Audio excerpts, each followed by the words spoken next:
Cancer కారకాలని మనకు రోజు ఒకటి వాట్సాప్లో మెసేజ్ వస్తుంది. ఫేక్ మీడియా అనేది బాగా పెరిగిపోయింది. మీరు యూట్యూబ్ లాంటి ఛానల్స్ చూస్తే వాళ్ళు చెప్పేది ఒకటి, టైటిల్ ఉండేది ఇంకొకటి. అసలు దానికి దీనికి సంబంధం కూడా ఉండదు. అంటే మీరు ఫేక్ మీడియా ఏది, ఫేక్ న్యూస్ ఏది, కరెక్ట్ న్యూస్ ఏది, అది చెప్పే ఛానల్స్ మీకు చాలా ఉన్నాయి. ఇప్పుడు మీరు గూగుల్ చేసిన రియల్ న్యూస్ అని, ఫేక్ న్యూస్ అని, అది ఇమ్మీడియట్గా మీ గూగుల్ ఈ ట్రూత్ న్యూస్ అనేది చెప్పగలదు. ఇప్పుడు ఈ మీడియా వాడేవాళ్ళు అఫీషియల్ సైట్స్కి వెళ్తే బెటర్. భారత్ సర్కార్ది official health department of health DOH.gov.in అని ఉంది.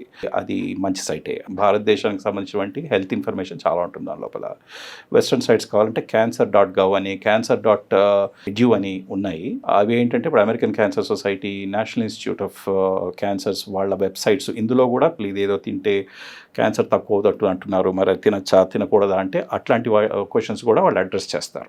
So go to an official reliable site. మీరు తీసుకునే అదే మందులు, అదే నాణ్యమైన మందులు మెడ్ ప్లస్ బ్రాండ్స్ పై సగం ధరకే.